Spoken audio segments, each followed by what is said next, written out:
So hey guys, Chain. So how's the Josh? As NDA exam has been postponed from 5th September to 14th November. So now you have an ample amount of time to prepare for the best. So let's start our journey and today's question. And it is about the maxima and the minima. This question is on the concept which I taught you in the previous video. And if you haven't seen that video, then you can see the video on clicking the above I button, or I have also provided the link in the description box. So from there also you can view the video. So let's see what is the question which will clear the application part of the maxima and the minima. I have cleared the concept of this in the previous video, and now I will tell you about the application part of that concept. That how you apply the concept on the problems mathematically. So let's start. So there is a function y equals to 2x cube 2x cube minus 21x square plus 36x minus 20. So firstly we will differentiate this function. 6x square minus 42x plus 36, 6x square minus 7x plus 6, and now this dy by dx will be put equals to 0. Why we are putting equals to 0? I have told this in my previous video, in the concept video, that why we are putting this equals to 0. So you can refer that video to have a complete clarity. So 6, so here the factor will be x minus 1 and x minus 6 equals 0. So this is what? This is the turning points. ये क्या आपके turning points हैं? Means the nature of the slope will change at this point only. This is a point where the nature of the slope will change. So now I am telling you about the second derivative test. This is the second derivative test. And after which I will also tell you about the first derivative test. So the second derivative test is mostly used in the most of the questions, but in some of the other questions the first derivative test is also useful. So let's see this in this video. So we will find d2y by dx2.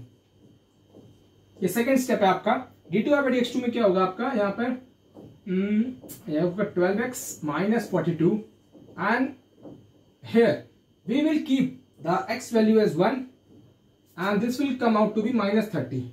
So it is less than 0, so we will see that we will say that d2y by dx2, that is the second derivative, is less than 0, and if this condition is less than 0 means that d2y by dx2 is less than 0, then it is the case of maxima,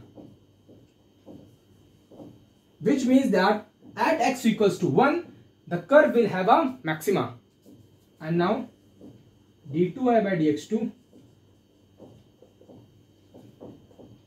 12x minus 42 at x equals to 6. Now we will see x equals to 6. At x equals to 6, at x equals to 6, what is the value of second derivative?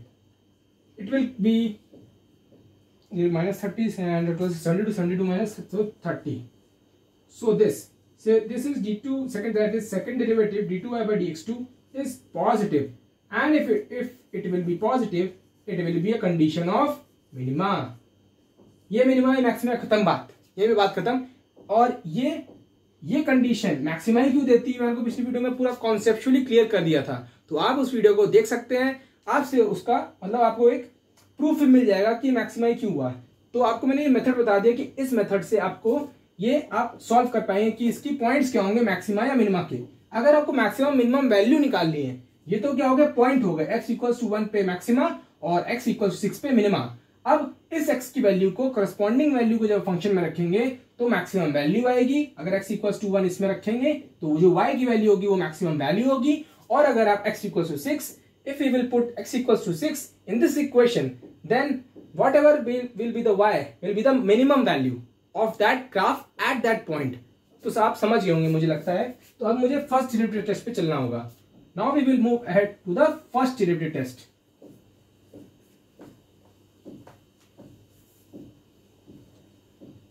So now, in the first, this is the first derivative test. This is the first derivative test. So, as by the name is suggesting, derivative. So, as the name is suggesting that we have to differentiate only once. So, in the previous, we have seen that dy by dx came out to be 6, x minus 1, x minus 6. And the turning points came out to be x equals to 1, 6. So, these are the turning points. Okay. And now, we have to see.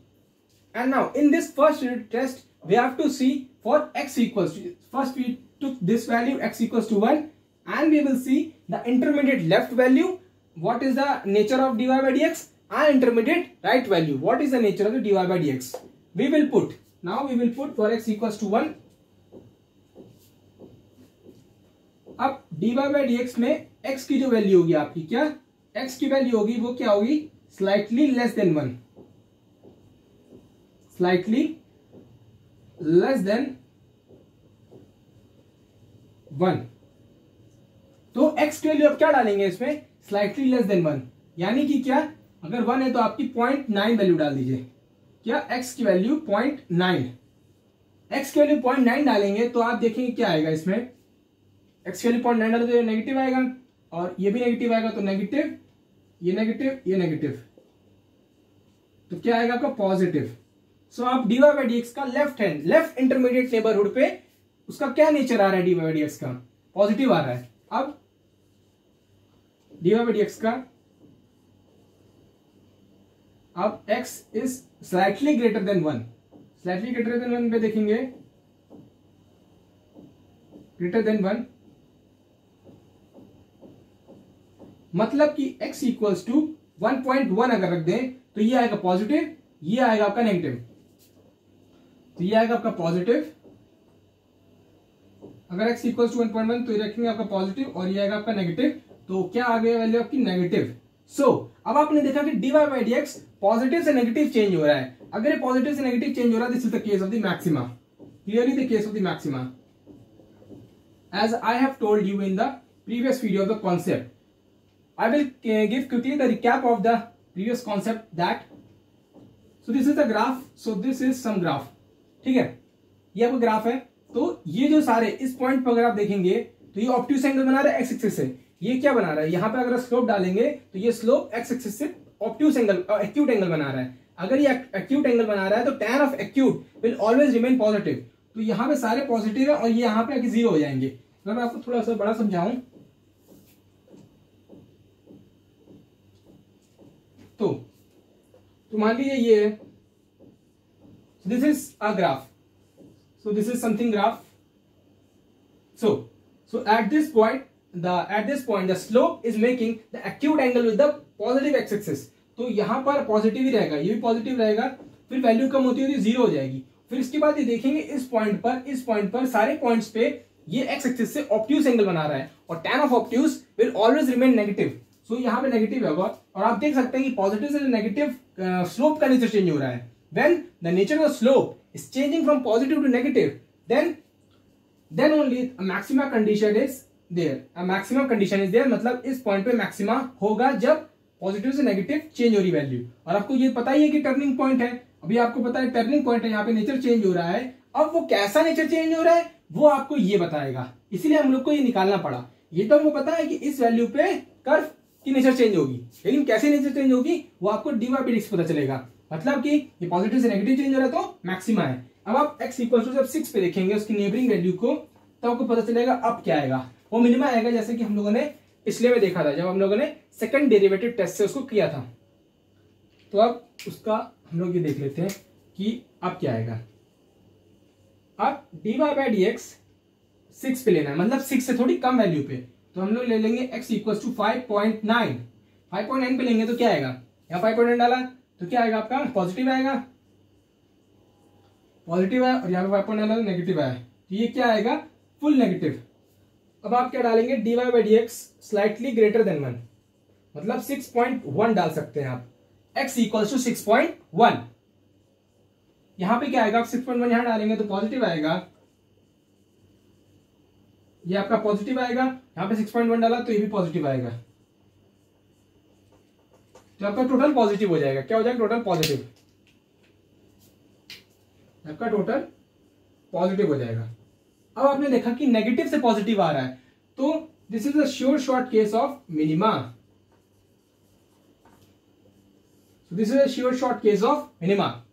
तो मैंने आपको इस video में इस method में बताया कि आपको maximum minima first derivative test से कैसे मिलेगा। आपको नेचर ऑफ द स्लोप देखना पड़ेगा, कहां पे चेंज हो रहा है। टर्निंग पॉइंट निकाला, उसके बाद आपने देखा कि स्लोप का कैसे चेंज हो रहा है, पॉजिटिव से नेगेटिव तो मैक्सिमम, नेगेटिव से पॉजिटिव तो मिनिमम।